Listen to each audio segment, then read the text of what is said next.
explore the paintings of author and director Michael Lindsay Hogg.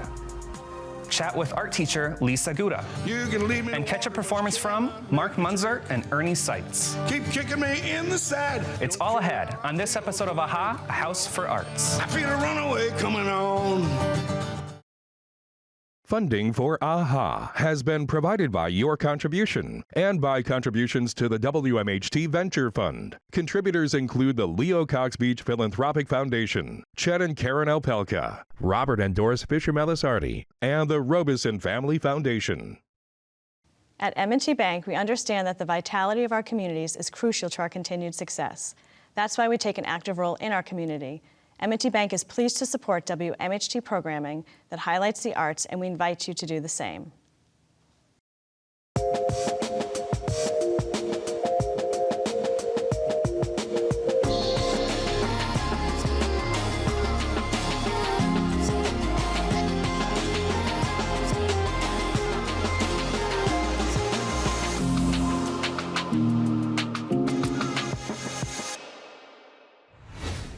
Hi, I'm Matt Rogowitz, and this is AHA, A House for Arts, a place for all things creative. Beatles fans know Michael Lindsay Hogg as the director of the 1970 documentary film Let It Be. He also directed videos for the Rolling Stones and The Who, and other projects such as the TV series Brideshead Revisited, which premiered right here on PBS in 1982. Now based in Hudson, New York, I had the chance to meet up with Michael Lindsay Hogg to learn about his paintings, which are currently showing at Hudson Hall. You have a frame, and in the frame is whatever the artist puts there, and that seems to be a kind of order, because so much of life is not ordered. So much of life is random.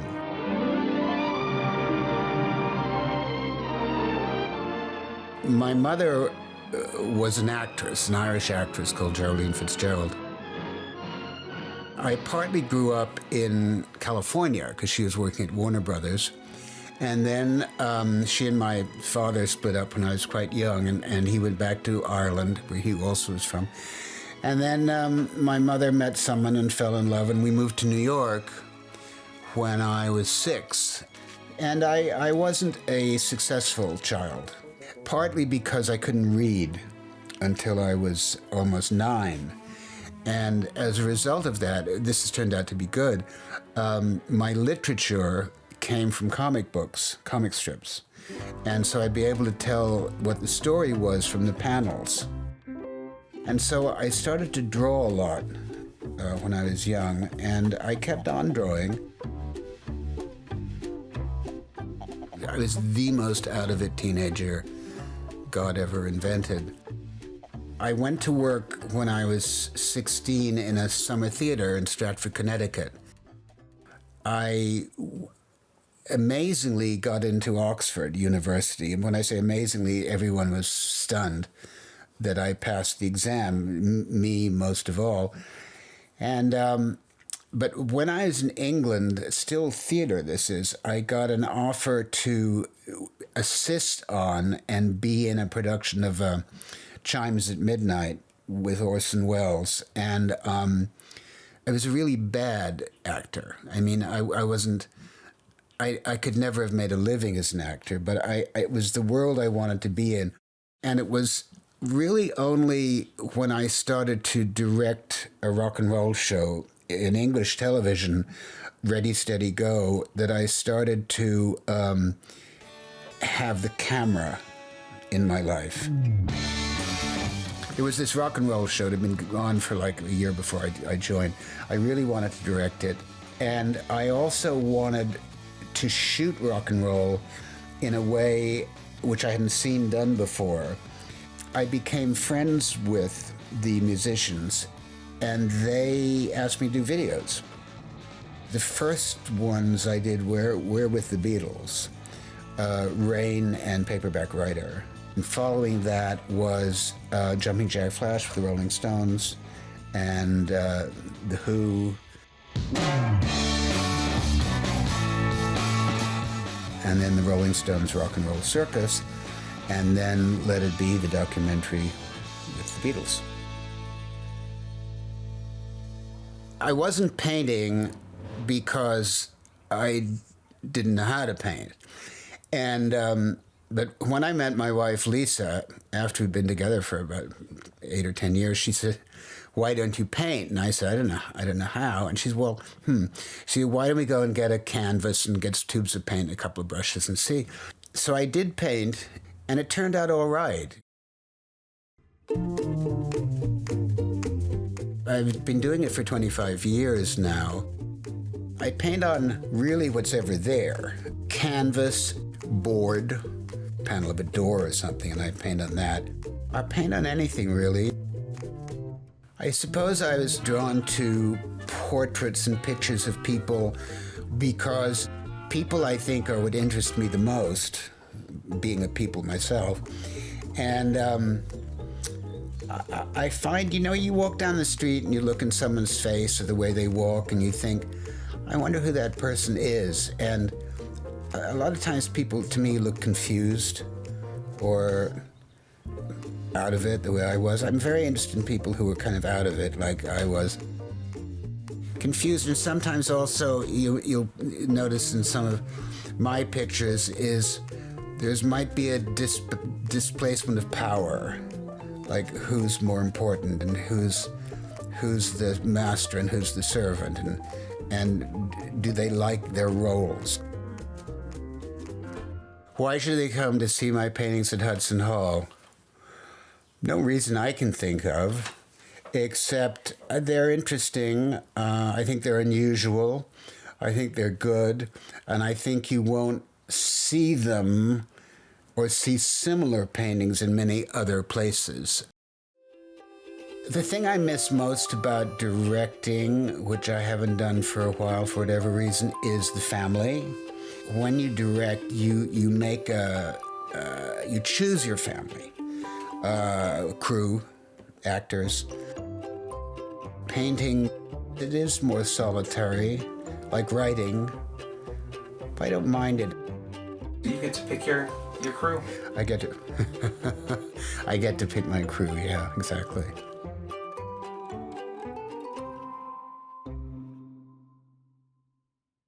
Lisa Guda is an art teacher at Boulevard Elementary in Gloversville, and she started a wonderful art club for students that strives to bring the local community together. Here's Jade Warwick with that story. Welcome, Lisa. Welcome to House for Arts. Thank you. You're an art teacher, and I just want to hear about your journey of becoming an art teacher. Like, how did you find yourself in education? Well, I feel like most people who become teachers because they had an impactful educator at some point in their career. And thinking back, I originally had a lot of really inspirational music teachers, and I wanted to be a music teacher because I had so many teachers that made me feel seen. I mean, like as a kid, you kind of feel like, I'm just part of this mass in the school system, and like we're all being treated the same. But I had a lot of music teachers that made me kind of feel like a whole person and made me really love music and love the collaborative nature of being in a band. So I really wanted to be a music teacher. My senior year of high school, I did a visual and performance arts program. So that kind of got me to dabble a little bit more in the visual arts too.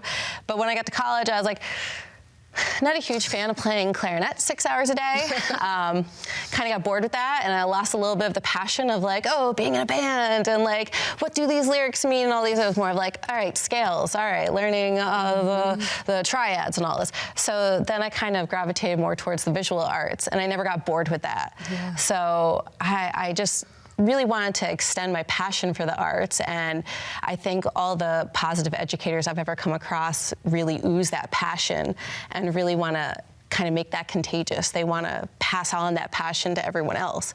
So I think that's kind of what led me to wanting to be an art teacher. So I know you teach grades, I think 3rd through 5th, correct? Mm-hmm. Mm-hmm. So what brings you joy about teaching younger students? So first off, I think they're still malleable, right? They're still like pretty curious. They're still pretty imaginative. They're happy to be in school for the most part. They haven't gotten that like, I'm over this kind of attitude.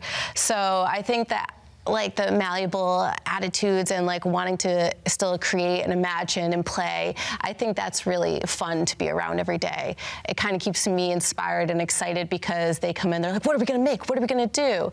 So I really feed off their energy as well. And I've been trying to do more choice-based learning. Oh, okay. So What's that? Choice-based learning is pretty much where you set up more of an open-ended project and say like, hey, however you want to interpret this, whatever materials you think would best hit this, go for it. And then we kind of personalize like how every student's approaching it and try and get them to fulfill their vision. Yeah. As opposed to saying, we're all making a snowman, pick up the blue paint, we're all gonna paint this blue. So I've been trying to do that a little bit more to kind of, allow them a little bit more personal creativity and allow them to explore their own vision and imagination more. Why do you think having access to art classes, to creative classes, is important within the school system? Number one, I start off every class every year with, I'm not looking to create artists in here. I'm not looking to create I have 600 students. I'm not creating 600 artists every year, okay? I'm looking to create creative problem solvers and creative thinkers, because those are skill sets that can be utilized no matter what they do, where they go, whatever area they really want to focus on. So I think art especially allows for that creative problem solving. It allows for you to fail, right? We experiment with so many different subjects and mediums. So you're not going to be perfect in all of them. I'm certainly not perfect in all of them. So it allows you to fail and adapt. And I rarely let them start over because I'm like, all right, Bob Ross, happy accident. What do we do now?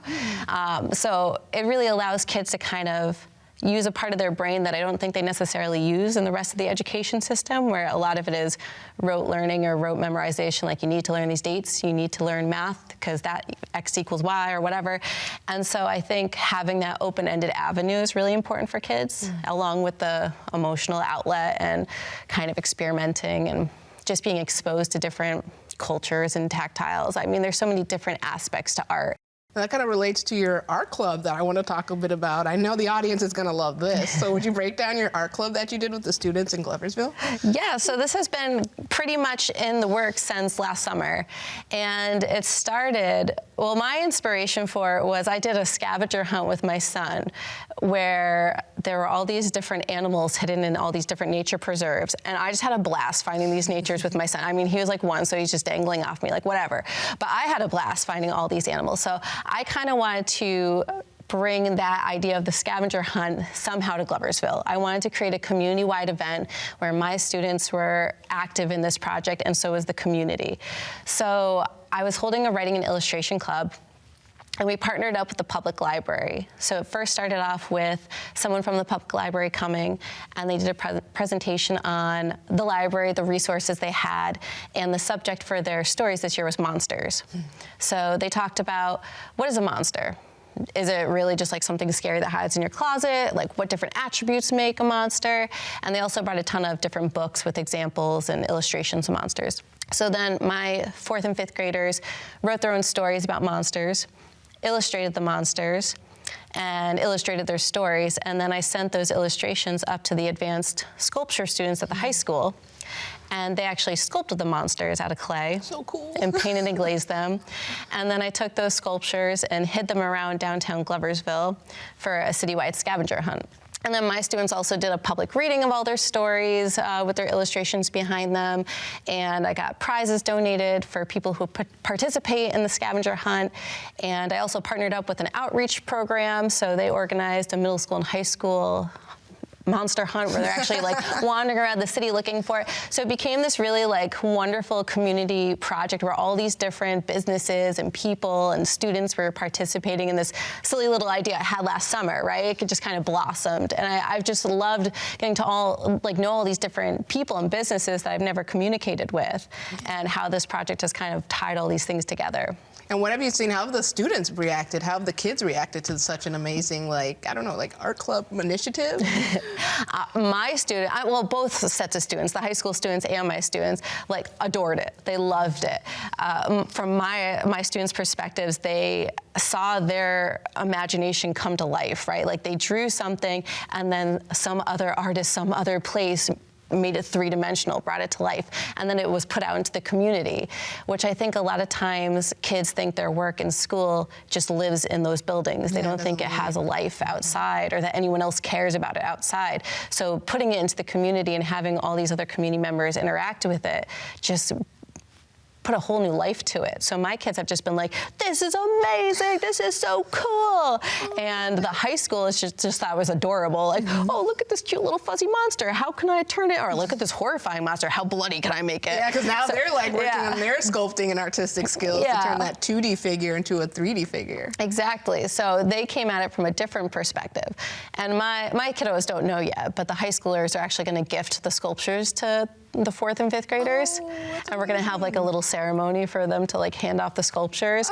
And the high schoolers are really excited to like meet their 4th and 5th grade counterparts and to hand off the sculptures. So it's been like a really beautiful relationship between like the big kids and little kids. That's great, because that's needed too, you know? Right. Because they're eventually gonna be in high school themselves. Yeah. So do you plan to do another one of these coming up?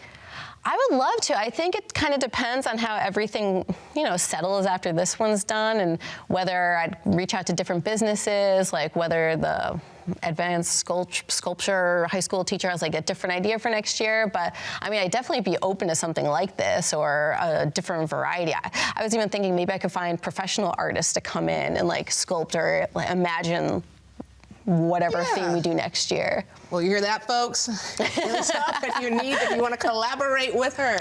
Well, awesome. Well, thank you for joining us tonight and just keep being awesome and really supporting our youth within your artistic endeavors. Thank you. Thank you. And now for something extra special and unique, please welcome award-winning cowboy poet Mark Munzer and Ernie Seitz. Hey, Mark, how's it going? Good, Ernie. You ready? I am. Let her rip.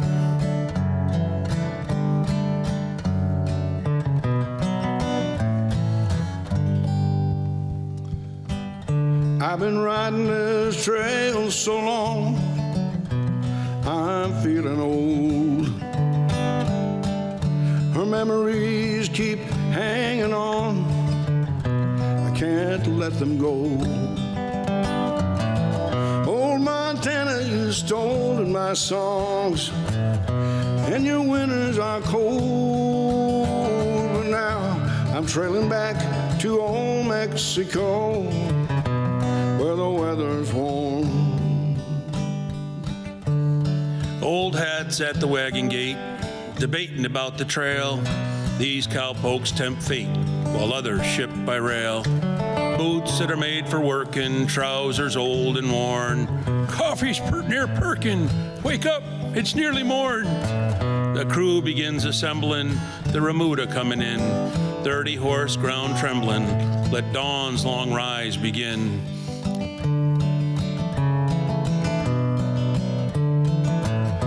I met her in a border town, though it seemed like years ago, and I told her that I was off to Montana, how I loved her so.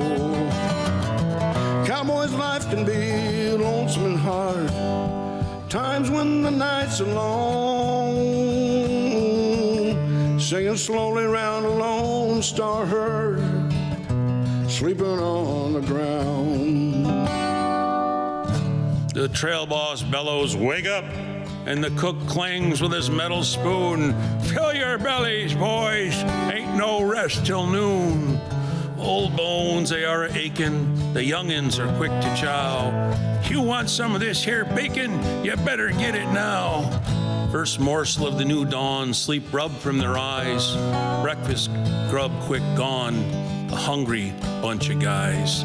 The leathers are a-creaking as we coo to our mounts. The campfire like a beacon as the sun begins moon's trounce. I met her in a border town, though it seems like years ago, and I told her that I was off to Montana, but she wouldn't go.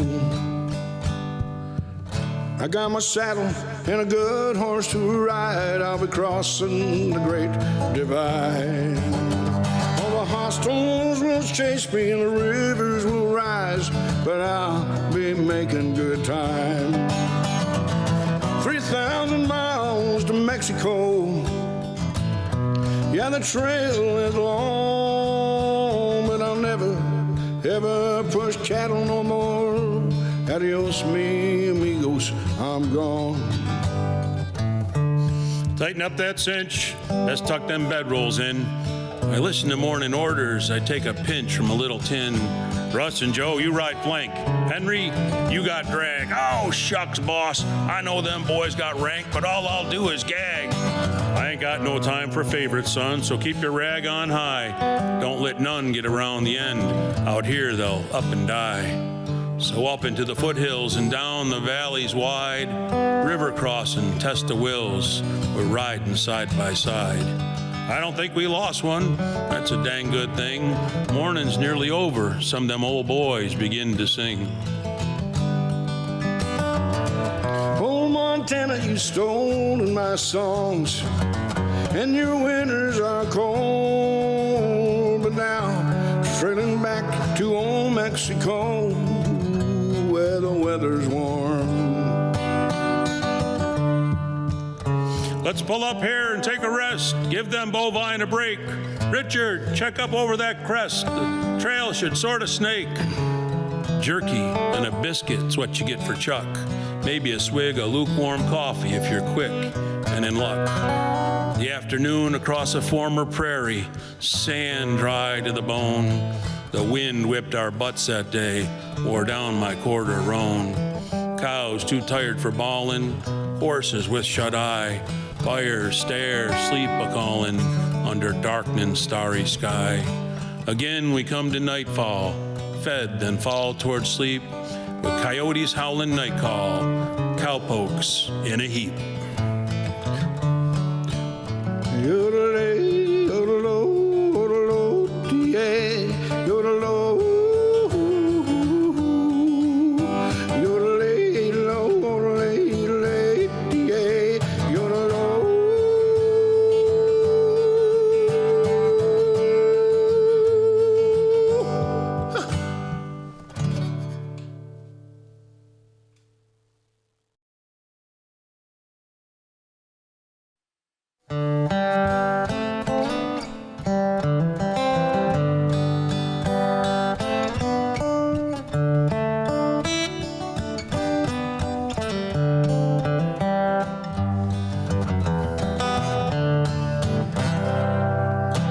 Amazing grace, how sweet the sound saved a wretch like me. I once was lost, but now I'm found. Was blind, but now I see. I went to a funeral just the other day. An old cowboy passed away. His family didn't understand him, nor his ways to roam. They laid our part out in this hoity funeral home. Funny to see dusty boots and hats come respectin', when suits and ties, what's they're expectin'. Nicest duds I ever seen him in, all dressed in Amish black. Looked so good, that old puncher might have liked to come back. 'Twas elegant dresses and moist eyes and murmured tones from them suits and ties. Kids bewildered at all the cowfolks there to wish him well, and amazed at the stories about him they would tell. A preacher for the service to send him on his way to meet the Almighty Maker on that heart-heavy day. Fancy limos to haul to his final resting place.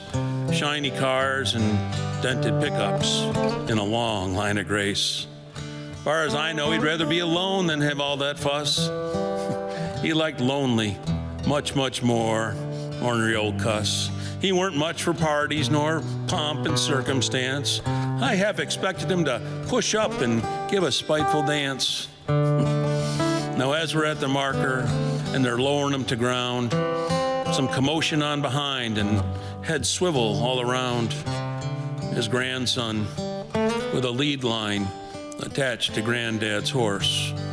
Ain't a proper burial without your best friend, of course. I went to a funeral just the other day. An old cowboy passed away.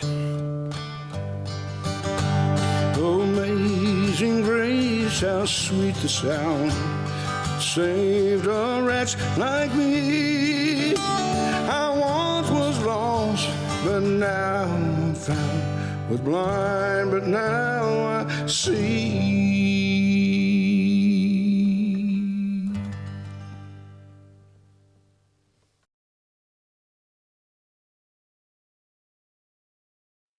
I hear you was a dude wrangler at one time. Oh, you know what? The hardest thing about doing a dude wrangling is feeling sorry for the horses. Oh, of course. Yeah.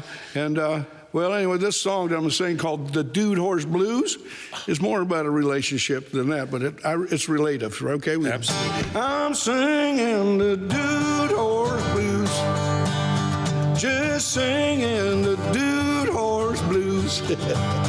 Same trail every day, I'm feeling worn out and used.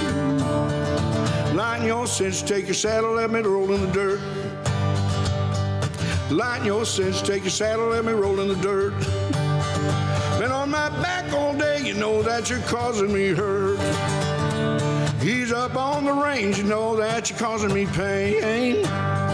He's up on the range, you know that you're causing me pain. You pull up and say go, you kick and say whoa, you're driving me insane. 'Cause I'm singing the Dude Horse Blues, just singing the Dude Horse Blues. Same trail every day, I'm feeling worn out and used. You can lead me to water, but you cannot make me drink. You can lead me to water, but you cannot make me drink. Keep kicking me in the side, don't care how I feel or think, you know. I feel a runaway coming on. I feel a runaway coming on. Let me show my step and pride, and I'll be gone. 'Cause I'm singing the Dude Horse Blues, just singing the Dude Horse Blues. Same trail every day, I'm feeling worn out and used. But if you rub my nose, curry my back, comb my tail and mane. Rub my nose, curry my back, comb my tail and mane. Have me eating out of your hand, you bring sweet sugar again. Yes, sir, we got it. 'Cause I'm singing the Dude Horse Blues, just singing the Dude Horse Blues. Same trail every day, I'm feeling worn out and used.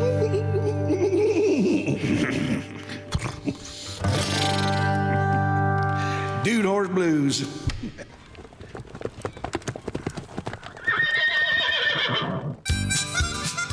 Thanks for joining us. For more arts, visit wmht.org/aha and be sure to connect with us on social. I'm Rob Rogowitz. Thanks for watching. Running wild, rolling free, running loose across this big country. Running wild, rolling free, ain't nobody gonna put their brakes on me. Running wild, rolling free, driving fast across this wide country. Running wild. Funding for AHA has been provided by your contribution and by contributions to the WMHT Venture Fund. Contributors include the Leo Cox Beach Philanthropic Foundation, Chet and Karen Alpelka, Robert and Doris Fisher-Melisardi, and the Robeson Family Foundation. At M&T Bank, we understand that the vitality of our communities is crucial to our continued success. That's why we take an active role in our community. M&T Bank is pleased to support WMHT programming that highlights the arts, and we invite you to do the same.